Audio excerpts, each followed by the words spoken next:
Olá! Nós falamos que voltaríamos e estamos aqui de volta para a gente continuar os nossos estudos focado na CESP, né? Como a gente diz, em tempos de CESP, a gente tem que focar na CESP. Até porque a CESP tem algumas peculiaridades nas questões dela de certo e errado, que a gente sempre diz, né? Vamos olhar as palavrinhas do bem, que mesmo que a gente não saiba nada do nosso conteúdo, a gente, olhando as palavrinhas, né, relacionadas com aquele assunto, a gente vai marcar a alternativa correta. Mas aqui eu trouxe uma questão, não foi de certo e errado, apesar de que a gente vai analisar cada alternativa como se tivesse certo e errado, tá bom? Mas o importante é a gente ver e a gente treinar a técnica adequada para que a gente possa identificar a resposta correta. E vamos lá, né, ao nosso conteúdo e à nossa questão. E olha o que diz uma questão que foi do TRE de Pernambuco, aqui da minha terra,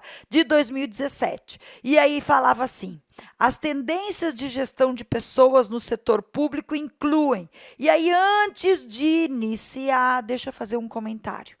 Quando a gente estuda a evolução dos modelos de gestão de pessoas, né, e a gente fala da visão tradicional e da visão moderna, né, que a gente fala que hoje a gente olha para uma visão flexível, adaptativa, que a gente olha para as pessoas como talentos, que devem desenvolver competências e todas aquelas palavrinhas do bem que a gente estuda, também podemos aplicá-las à área pública. A área pública, gente, tem buscado desenvolver os seus talentos, tem buscado fazer com que as pessoas entreguem o que elas têm de melhor.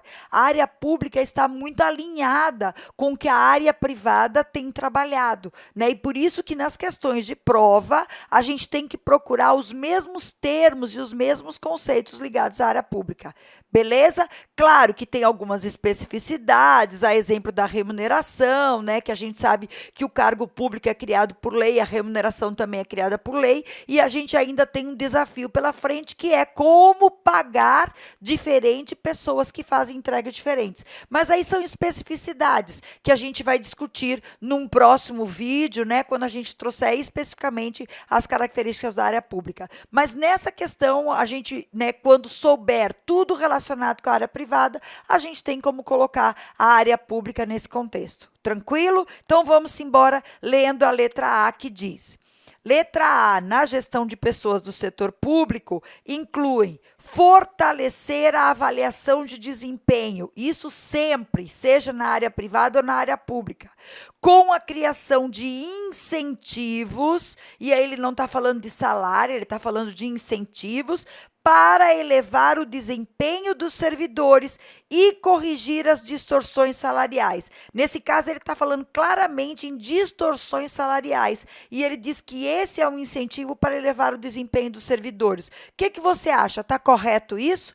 Perfeito, não vi nenhum problema nisso, né? Hoje a gestão pública tem que trabalhar esses incentivos, primeiro, para corrigir distorções salariais, é óbvio, mas mais ainda, para tratar os diferentes como diferentes. Por quê? Porque as pessoas, elas trazem para a organização entregas diferentes. E como que a gente vai, né, incentivar as pessoas a fazerem essas entregas diferentes se todo mundo ganha o mesmo salário? Então, esse é um outro desafio. Mas aqui ele não trata disso. Aqui ele diz simplesmente que a área pública tem que trazer incentivos, né, que estão ligados ao desempenho, né, para poder valorizar as pessoas a partir da correção das distorções salariais. E isso está na área pública ou na área privada, né? As distorções salariais promovem, né, quando corrigidos, incentivos adequados para que as pessoas desempenhem melhor.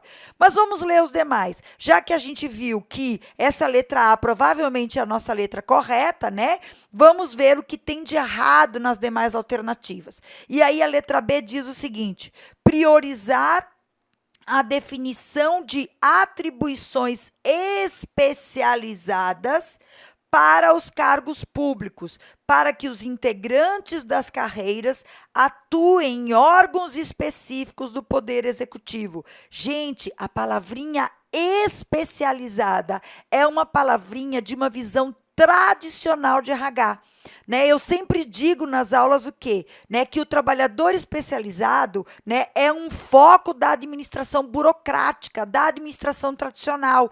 Hoje a gente vai falar em trabalhador multiespecializado, multifacetado. Volto àquele velho ditado de Peter Drucker que diz o seguinte: o homem hoje, para ver a árvore, tem que olhar a floresta. Ou seja, ele pode ser até especialista em árvore, mas ele tem que saber o contexto em que a árvore está. Ele tem que ser multi-especializado. Não adianta eu ser um especialista, por exemplo, de joelho, e aí a pessoa chega com problema no joelho, eu olho, fiz realmente, você está com um problema, vamos operar o seu joelho, né? Só que ele opera o joelho e a pessoa continua sentindo dor. O que foi que aconteceu? O problema dele não era de joelho, né? Na realidade, o que danificou o joelho foi um problema de coluna. E se o cara não tiver essa visão global, né, não obstante ele ser um especialista, ele vai operar 10 vezes o joelho e não vai resolver o problema, porque o problema do desgaste no joelho foi gerado pela coluna e a coluna continua com problema,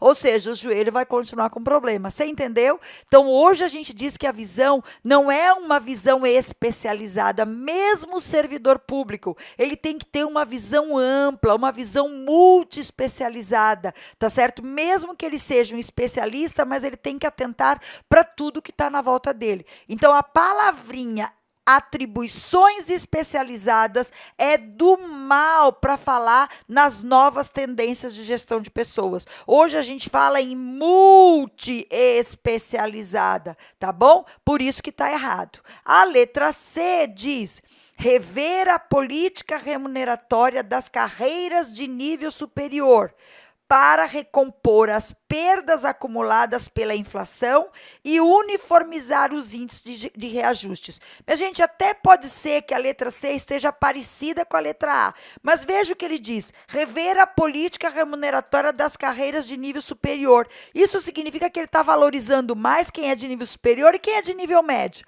Minha gente, todas as pessoas são importantes dentro de suas competências, nível superior e nível médio. Na realidade, a gente tem que rever a política remuneratória de uma forma geral e não para as de nível superior. Só, como, quer dizer, apesar que aqui não diz só, mas aí entre essa letra C e a letra A com certeza está muito mais correta, porque ela fala em avaliação de desempenho, ela fala em rever as distorções salariais, independente de ser nível superior ou nível médio, ou seja, ela está muito mais correta do que a letra C. Aí você diz assim: Beth, se eu tivesse que considerar essa letra C certo e errado numa questão de certo e errado, eu poderia botar que isso está certo? Eu diria não. Sabe por quê, gente? Porque ele está falando em rever a política remuneratória de carreiras de nível superior. E isso não é uma nova tendência. Vejam o conceito que ele traz no início. Pega aí, olha aqui. Ele diz assim, ó: as tendências de gestão de pessoas no setor público incluem.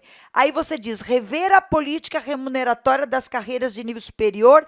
Não, gente. Incluem rever a política remuneratória para recompor as perdas acumuladas pela inflação e uniformizar os índices de reajuste. Essa seria a resposta correta, né? Uma nova tendência não é rever as carreiras de nível superior.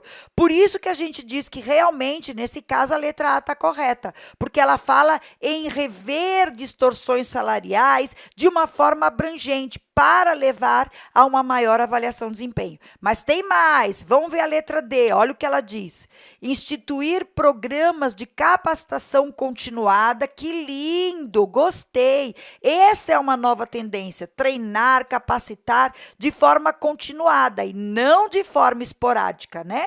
E aí diz mais: com o objetivo de ampliar a formação acadêmica dos servidores. Do mal também, gente. Veja, os órgãos públicos não têm que ampliar a formação acadêmica. Isso fica por conta de cada um. Isso é uma tendência da área de gestão de pessoas na área privada também.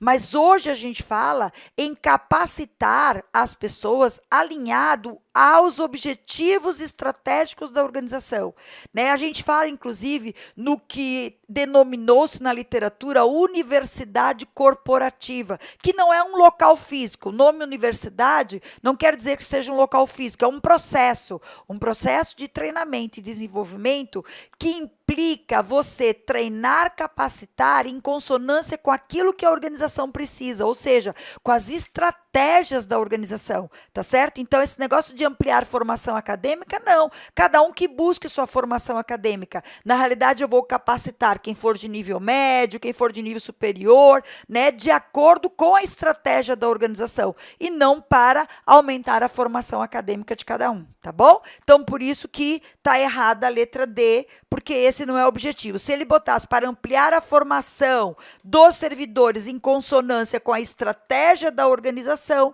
estaria correto, né? Porque ele usaria a palavrinha do bem, que é a estratégia, uma visão atual.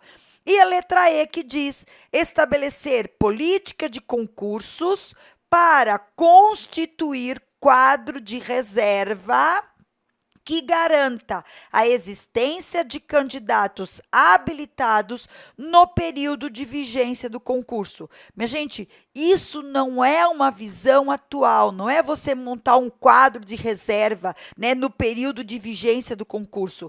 Claro que estabelecer uma política de concursos públicos é do bem, porque trazer sangue novo para a organização sempre é muito bem-vindo, né, porque traz aí uma reciclagem para dentro da organização. Mas isso para constituir quadro de reserva, né? Você fazer um concurso para ter quadro, apesar que você vai dizer assim, Beth, mas é isso que a gente vê aí no mercado. Mas, minha gente, prática não cai em concurso. O que cai é teoria. E a teoria não diz que é uma tendência fazer quadro de reserva. A tendência é você buscar pessoal qualificado no mercado, né, para ser, né, contratado pela organização a partir do concurso público. É isso que é uma versão moderna. E não fazer quadro de reserva para garantir a existência de candidatos habilitados no período de vigência. Até porque quando a gente faz o concurso, a gente tem que fazer o concurso, né, visando contratar aquelas pessoas e não para formar quadro de reservas, tá bom? Então, é o que eu sempre digo, né? O que cai em prova, gente, não é o que acontece na prática, é o que tem na teoria. E aqui eles colocaram quais são as novas tendências. É trazer sangue novo? É, mas não para fazer quadro de reserva, tá bom? Então, te liga nisso, né, que é importante que a gente saiba exatamente quais são as novas tendências dentro das palavrinhas do bem que a gente aprende quando estuda gestão de pessoas. E agora eu queria deixar o meu recado com vocês. E o meu recado significa dizer que quanto maior for a tua luta, maior será a tua vitória. Porque quanto mais esmagada for a flor, mais ela exala o seu perfume. Isso significa, gente, que eu sei que estudar para concurso não é fácil, que estudar para concurso envolve, assim, uma série de concessões da vida da gente, inclusive pessoal. Mas eu posso dizer para ti que vale a pena, né, que a rosa esmagada exala um perfume maravilhoso, ou seja, quanto mais você estudar, quanto mais você abrir mão, né, daquilo que hoje você gostaria de fazer, né, mais que você sabe que você vai estar plantando o futuro, né, que você quer conquistar amanhã, ou seja, o perfume que você vai sentir vai ser maravilhoso, né, então sempre que você se sentir triste, se sentir desanimado, lembra disso, né, que a gente precisa tomar decisões hoje, fazer hoje, não obstante estar sofrendo hoje, né, como a gente diz, né, um sofrimento de aprendizagem, né, mas que envolve aí abrir mão de uma série de coisas. Mas abrir mão dessas coisas significa que você no futuro vai sentir o aroma, né, e o perfume das flores com bastante intensidade. E aí você vai poder fazer com mais tranquilidade tudo aquilo que você gosta de fazer, tá bom? Cheiro no teu coração, e a gente vai continuar trazendo questões de CESP e trazendo a teoria que envolve essas questões para que você possa aprofundar os teus conhecimentos de administração e gabaritar as questões de administração rumo à aprovação. Tchau, tchau, cheiro no teu coração e até a próxima.